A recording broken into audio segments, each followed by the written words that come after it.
Before we get started, I have a quick favor. I've been self-funding the Finding Genius podcast for 5 years now. I've done over 3,000 episodes. And as you can see on YouTube, we're up over 1 million views on the channel, which is fantastic. The next thing I really want to push on is to get up to 10,000 subscribers. Because once we do, we'll be able to put a donate button and we'll be able to solicit donations to help keep the podcast running and to also get the Finding Genius Foundation moving along. We have a big project studying anxiety, depression, and PTSD and working on a product to help people overcome these problems because I've seen them explode recently after the last 2 years of the whole virus situation. So if you would, please subscribe to the podcast. That would help us tremendously. Give us a thumbs up and check in the description for Buy Me a Coffee. It's about $5. If you could buy me a coffee, I'd really appreciate it. It would help keep the channel going, and I love coffee. Thank you.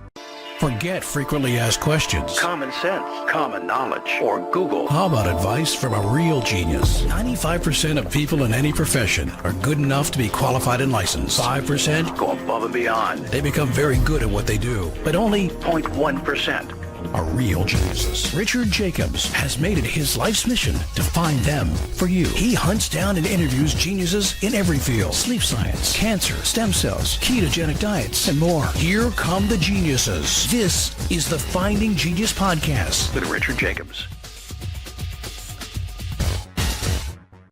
Hello, this is Richard Jacobs with the Finding Genius Podcast. My guest today is Timmy Håman. We're going to talk about two items. One is exposure to cold, to help increase your brown fats, cold therapy. And he's also does a new kind of therapy that helps athletic performance, called pump therapy, we're going to talk about as well. But we'll start with hot and cold. So welcome, Timmy. Thank you. Hi, Richard. Yeah, thank you very much for having me. Really excited to be on here and talk about the benefits of cold and also the palm cooling concepts. Okay, well, yeah, let's start with a little bit about your background. How did you get into cold therapy and, your current position where you're at today? Yeah, so originally I'm from Sweden, and when I was young, I started working out like a lot of people did. We actually played a sport called handball for a fair bit, and it's kind of a physical sport. So like racquetball, I guess. You run and you smack the ball against the wall, and then the other person has to smack it. Well, I would say it's more like a combination of basketball to one extent, football and American football. Or when I say football, I mean, obviously I'm European, so I'm referring to soccer. You have a goalkeeper,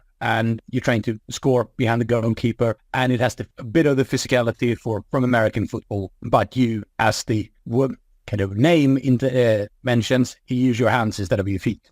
Okay. And yeah, the reason why I'm bringing that up is that that kind of sent me to the gym around the age of 16, and at the age of 19, 20, I kind of stopped working out for a bit. And a little bit later than that, I ended up working on cruise ships. And I mean, that was fantastic. A lot of fun, as I think a lot of people can imagine. But in the end of the day, I lived in the buffet of a cruise ship for like over a year. And when I came back from that, let's say my fitness levels weren't really what I wanted them to be. I looked at myself in the mirror, I was 24, and I was just like, you know what, this can't really continue. Like, I don't want to be like this, and I don't want to, the trajectory was just really, really bad. I was like, I got to do something about this. So I started working out again and got back into the gym, which I did enjoy from previous years. So I did that for a while, made good progress in the beginning, but didn't really reach to where I really wanted to be. And I kept on reading more, and I studied engineering at university. So, I kind of have a scientific mind, and I like to understand more and so forth. So I read more and more. And after a while, a couple of years ago, I started getting into and then hearing, as I think a fair amount of people have done, about the benefits of cold and how cold has a range of benefits, both from our mental and physical part, but also from a pure fat burning perspective, that it has actually huge benefits. And there is something called brown fat, something that I realized after a while there, which is completely different. I don't know, have you ever spoken about brown fat with your listeners before? I haven't covered it on the podcast, but I know that people that are exposed to cold and, younger people have more brown fat. It's supposed to be a healthier form of fat. I guess Eskimos probably would have a very high percentage of it compared to most people because, the living conditions they're in. But yeah, I haven't covered much, but go ahead and explain. Yeah, so brown fat is different from normal fat because normal fat, or white fat as we kind of call it, is just storage of energy. But brown fat has the ability to create heat. And it does that because it has mitochondria in it, And that is also what creates the brownness of it. And the mitochondria, because it's not a muscle where the muscle can create tension and heat, or contraction rather than tension, because it doesn't have that capability. It can only create heat. And it kind of acts a bit like the body's thermostat, you could say, boiler in your house to one extent. And it can really, really heat you up. And toddlers have a lot, or toddlers or completely newborn babies have actually a lot of brown fat because they cannot shiver.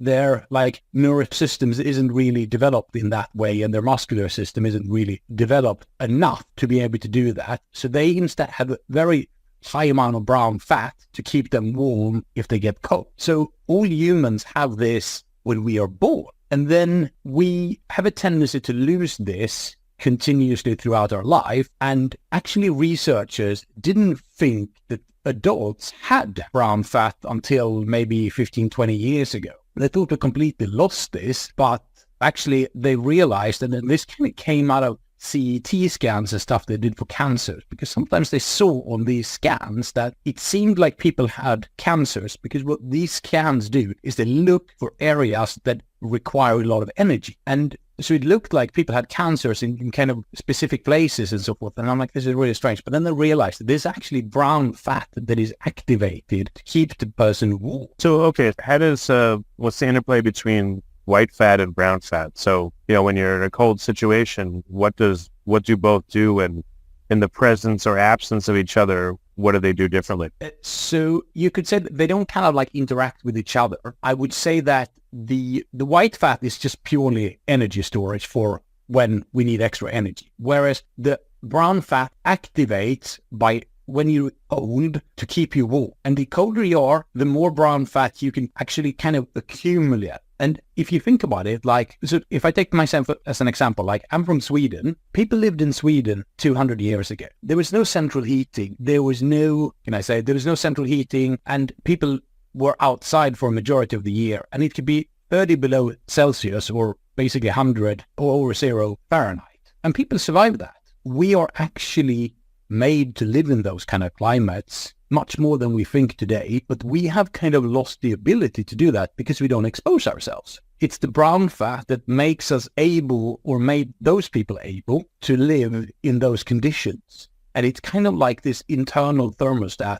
As long as you keep it active, like they did because they didn't really have an option, you will be able to live in those type of conditions. So, and the more you expose yourself to cold, the more brown fat you will maintain from when you were young. And also you can actually kind of brown or beiging fat by exposing yourself to more cold. You can accumulate more of it by that exposure. And this is super interesting from a pure weight loss perspective because it's highly, highly metabolic. So the more brown fat you have, the more calories you burn in rest. And also, as soon as you're exposed to cold slightly, you will have this kind of internal fire to help you burn more calories. And there is a range of studies that's done on this. And the more brown fat you have, the lower your blood sugar levels in general. And also on average, the lower your BMI is. And one of the most interesting studies that I think that is ever done, it's a fairly small one in terms of the number of participants, but they did a study where they had 3 different groups of women. One that was constitutionally lean, which means that they could not gain weight. And they had one that was more anorectic. They were very thin, but they just ate little. And they had a group of normal weight women. And they realized that out of these ones, the only ones who had active brown fat at room temperature, meaning that other people generally need lower temperature to activate the brown fat. The only group that had active brown fat at room temperature was the women who could not gain weight. Basically, this, as soon as they were in room temperature, their brown fat was activated. And as it's so highly metabolical, they couldn't gain weight. So it seems like this is one of the core reasons for those individuals who simply they just eat what they want. Whatever they eat, they never gain weight. Yeah. They normally have brown fat active at room temperature. What's the average percentage of brown fat that people have, whether they're athletes or not, whether they do cold exposure versus not, like men versus women? And how high do the levels go in people that are actively cold exposed? That's a good question. From a percentage perspective, I don't really know. I do know that it's very low. Like it's a very small part of when you look at CT scans, like you see a couple of places in the body of people wear these, and it's generally around the kind of spine area and up the neck area, but it can be across the entire body. But we're talking like maybe 1% or something like that of the total 2-3% or something like that. Single digits for sure of the fat that is active or that is brown fat. A great majority of everybody's fat is still going to be white fat. Okay. So what are the protocols that seem to increase brown fat in someone? What can someone do? Has anyone tested different protocols to increase brown fat? So generally, the key thing to maintain brown fat is cold exposure, either in water or in air. If you do in water, it has a significantly higher impact just because the water transfers heat so much better than air. Air is a very strong insulator for heat transfer, whereas water transfers heat very well. So that's the number one way to improve your brown fat. Before we continue, I've been personally funding the Finding Genius podcast for 4.5 years now, which has led to 2,700 plus interviews of clinicians, researchers, scientists, CEOs, and other amazing people who are working to advance science and improve our lives and our world. Even though this podcast gets 100,000 plus downloads a month, we need your help to reach hundreds of thousands more worldwide. Please visit findinggeniuspodcast.com and click on Support Us. We have 3 levels of membership from $10 to $49 a month, including perks such as the ability to see ahead in our interview calendar and ask questions of upcoming guests, transcripts of podcasts you're interested in, the ability to request specific topics or guests, and more. Visit findinggeniuspodcast.com and click Support Us today. Now back to the show. There is also a couple of things you can eat, like red peppers and spicy things help. Curcumin, so the active ingredient in turmeric, helps, and also omega-3. Those are kind of 3 things that can help you increase your amount of brown fat and the activation of the brown fat. It's also good to work out. It has shown to have an impact of there is a correlation between good physical performance and brown fat. Obviously, that one can kind of go in both ways to one extent, but generally working out helps the activation of the brown fat as well. So these are kind of like the 3 main ways to help you increase your amount of brown fat. What about hot and cold cycling instead of just cold exposure? You go like 10 minutes sauna, 10 minutes cold pool, back and forth.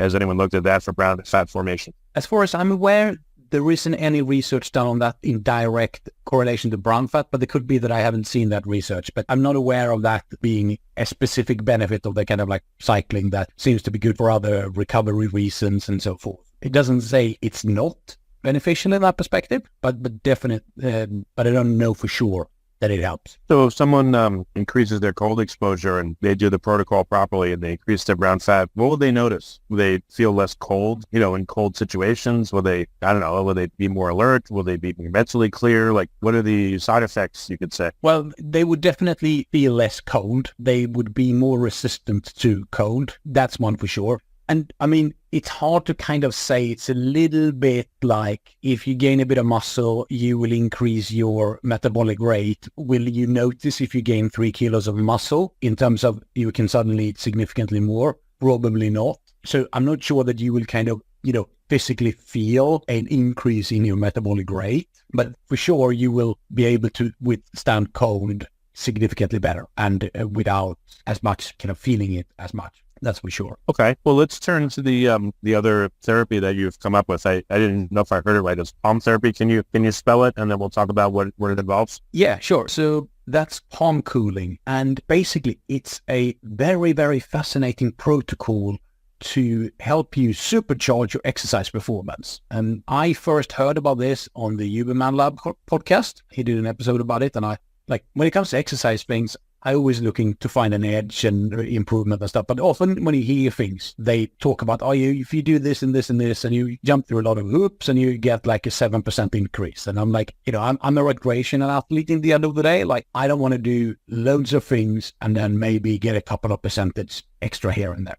When I listened to this podcast originally, like what really struck me with this was that, like some of the studies and the results they've gotten were absolutely phenomenal. So the first thing, one of the key studies they've done on this was when they had a group of trained individuals, so like not newbies, they did pull-ups. They did a fair amount of sets. They did 10 sets, so it's a kind of high volume in that sense. But they did that. They did a baseline workout session, and then they did with palm cooling, which is, just to kind of go back to what it is, like it is basically cooling the palms of your hands between workout sets. And it's more advanced than that, actually. The whole hand or just the palms? Just the palms of the hands. I can get to exactly why in a couple of minutes, but go through the kind of benefits of it first. And they did these twice a week for 6 weeks, and they increased the amount of pull-ups they could do 144% in 6 weeks. Why? Yeah, that's like insane gains. I mean, they did fairly high volume and stuff, but like that was just like, wow. And another really interesting stat, that another trial or study they've done, they had trained individuals doing bench presses, and they had an average of, I think, 7 or 8 years of lifting experience. So experienced lifters, they came back, they did a baseline, came back a couple of days later, like 6 days later, did palm cooling, and they increased the total amount they lifted by 26% in just a couple of days. Like insane. There is another one which so this came out of a lab at Stanford University, a guy called Craig Heller, and because it was Stanford, obviously they have a good football program, etc. So a couple of the people that went to their football program heard about this. So they had a guy called Greg Clark who played tight end for San Francisco 49ers. And he came in and was like, I really want to try this. And they asked him, what do you do well? And he's like, I do a lot of dips. I do that well. So they had him do dips, and he chunked out 40 the first set, and then like he dropped down. So after 5 sets, he was done. But he done a total of, I think, 103 reps. And then they had him back 4 days later. And then he did basically the same first. And then the second set, he cooled the palms of his hands between sets. Second set, he could do 8 more than last time around. And he kept on doing more. So after the 5 sets, he had done 33 more reps. So 31% increase in just a couple of days for an NFL player in peak condition. Well, what does the palm cooling look like, though? I don't understand. If I do a dip, what do? I put my hands on ice? Like, how does it work? Yeah, so it depends a little bit on exactly which kind of mechanism you're using. But the way you should cool the palms of your hands is that it shouldn't be like an ice thing, because that's too cold. It causes vasoconstriction. So what you're aiming for is about 15, 16 degrees Celsius, so about 45 Fahrenheit.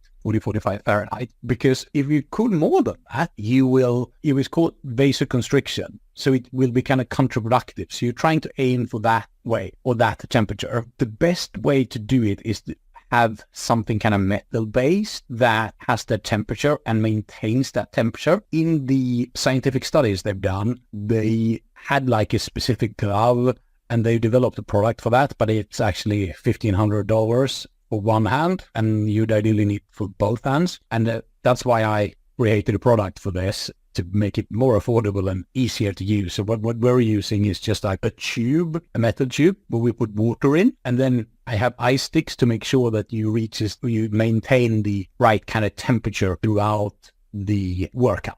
But you can technically do it. Like when I started trying this out, before I developed the product, I actually sat with my hands in a water bucket and just put ice in it to maintain the right temperature. It's a bit convoluted, but it worked. Why do you think it works? Well, first of all, what do you experience when you do it? Like, what do you feel like when you're lifting a weight? And, I do a set on the bench, let's say, then I cool my palms, however the best method is, and then I go to do another set. But how do I feel different? So you will feel less fatigued.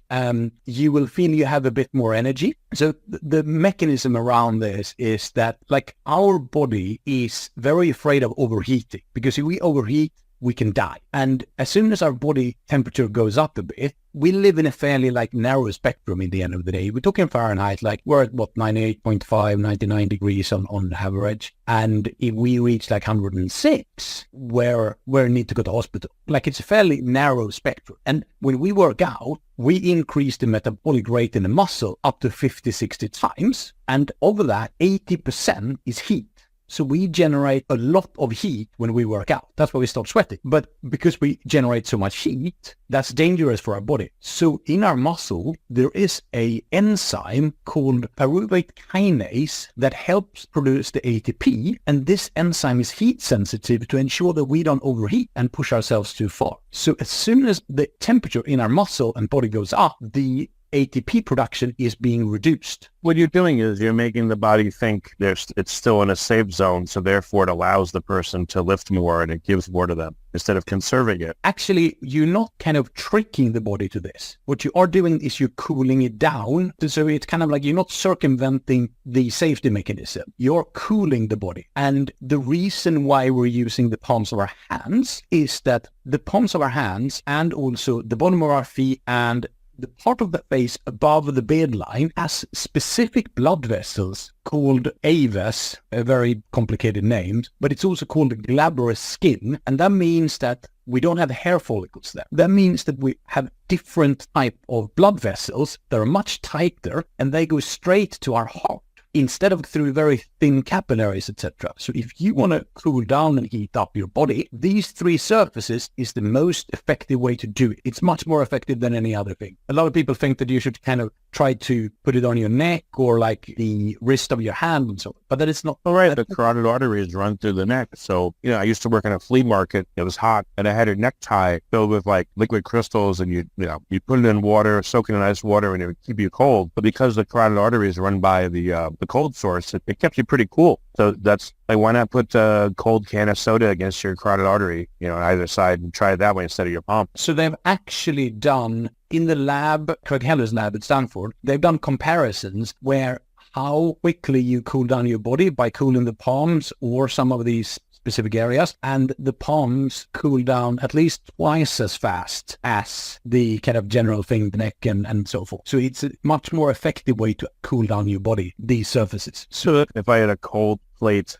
and I went on like hands and feet, if I bare hands, bare feet, and I go on all fours like a dog, and I sat there on this really cold plate for like a minute, you think that would be incredibly fast cooling? It will be. The challenge would be that the way you do it there is that you would have so much pressure, so you're also causing vasoconstriction. And like if you would sit on a chair and have something cool on the bottoms of your feet and something that cools the palms of your hand that you can hold with a fairly neutral grip, because if you make the grip too tight, you also cause vasoconstriction. So it needs to be kind of the right type of pressure, if you see what I mean. Okay, so you found that this is faster cooling than putting stuff around your neck near the carotid arteries, for instance. Yeah, obviously, like these are not attempts I've done myself. This is things they've done in Craig Heller's lab, but it seems to be the thing, or it seems to be very efficient. What I find interesting about this as well is that actually your body heat impacts how you feel. If you think about it, if it's like 30 degrees Celsius or like 80, 90 Fahrenheit, like you're out by a beach, it's really warm outside, you would just kind of feel like you don't want to do much. I felt that in the summer. You're just like, oh, you don't want to do anything. Exactly.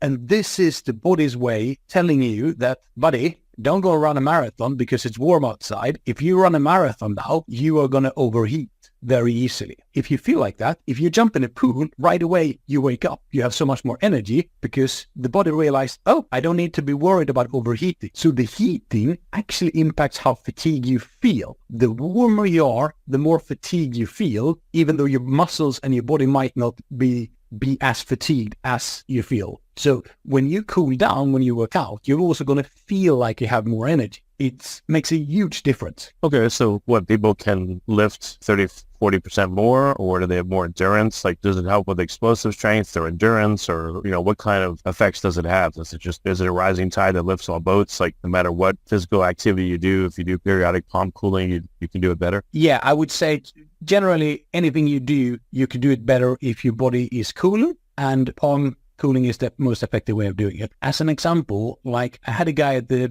I'm not a runner myself, I go and lift weights, but I gave one of our palm cooling devices, Peak Performance Bar, to a guy at the gym, and he was running on the treadmill, and he brought his heart rate up to 175, and then he put his hand holding the palm cooling device for 1 minute, and his heart rate just dropped to 155 with the same pace. And then he removed his hand, the heart rate went up again, And when he put his hand on it again, the heart rate went down. They did this a couple of times. And when he kind of finished his workout, and he also, when he was kind of like recovering, normally his heart rate drops by 20 beats per 30 seconds. Now it dropped by 40 beats per 30 seconds. So it's doubled the recovery pace of his heart rate. So what if Mike Tyson put these in his gloves and he did his upcoming match? He would probably do really, really well, sounds like. Yeah, probably would. There is some technicality challenges. How long would it keep cool in the palms of in his gloves? But yes, like if you would come up with a way to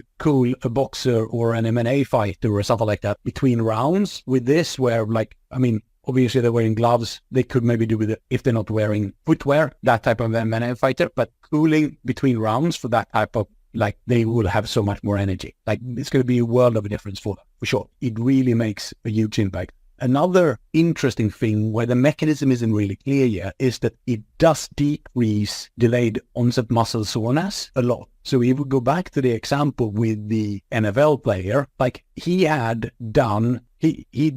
30% more repetitions with the same amount of sets. He actually then continued and could do 4 more sets. So his total workload increased by almost 100% in the one session. And you think, like, when you increase the workload that much, you'd be like, and he said that, like, I'm going to be sore tomorrow. Didn't feel a thing. So they haven't really figured out the mechanism why it does decrease delayed onset muscle soreness. But yeah, it seems to speed up recovery so much. Like when I go to the gym these days, like I'm never sore. It doesn't matter what I do. I don't get that anymore. And I'm 43, so I'm not no spring chicken anymore. Like I'd expect to feel much more. So I really think that in 10 years time, people are going to look at body temperature as important in any kind of workout stuff as they do sleep and nutrition today. It's an area which I think research has completely missed somehow. Not really sure why, but in 10 years' time, I think everybody's going to talk about temperature and body temperature, how it impacts physical performance, because it makes a huge difference. So is this become a standard protocol for certain athletes? Like how widespread is this knowledge, or is it very new and very niche so far? I would say the thing is that it's not very new. The first studies that did on it was 2010, 2013, but it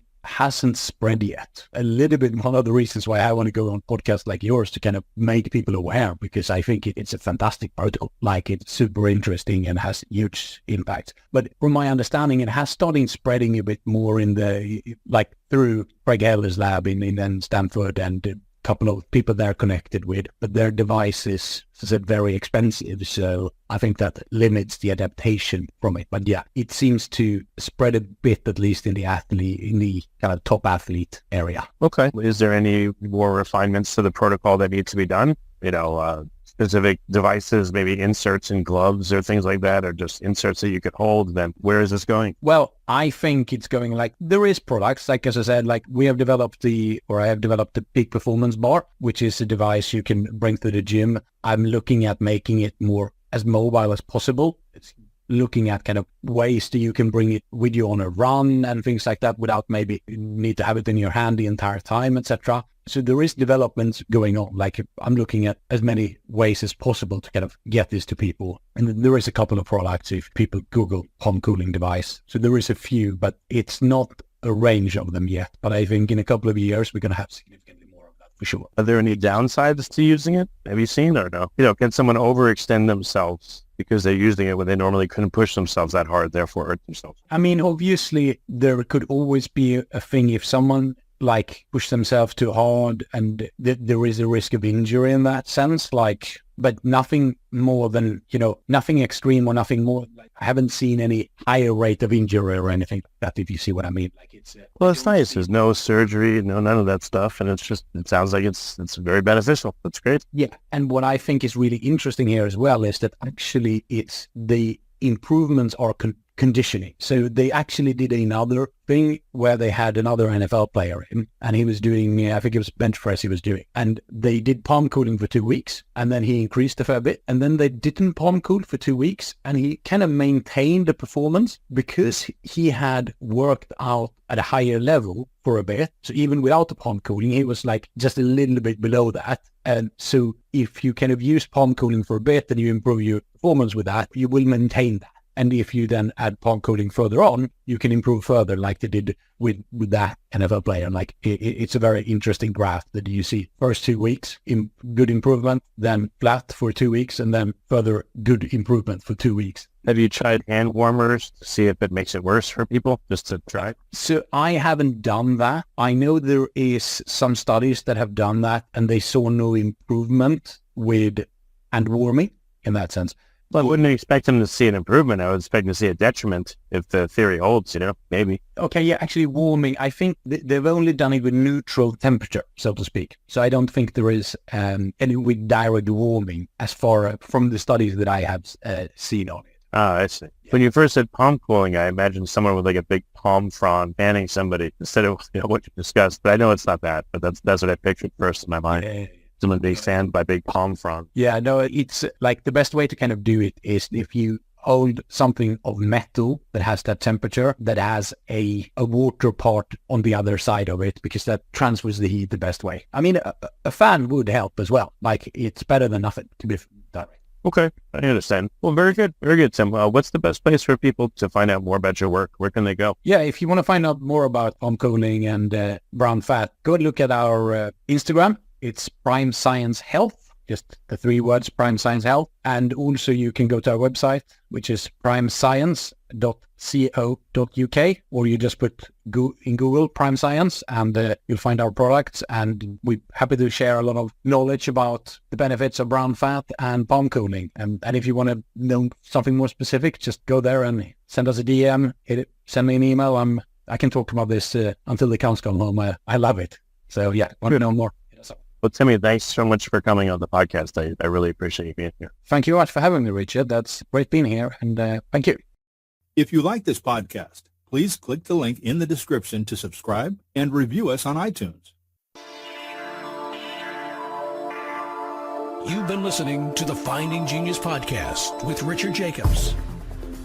If you like what you hear, be sure to review and subscribe to the Finding Genius podcast on iTunes or wherever you listen to podcasts. And want to be smarter than everybody else? Become a premium member at findinggeniuspodcast.com.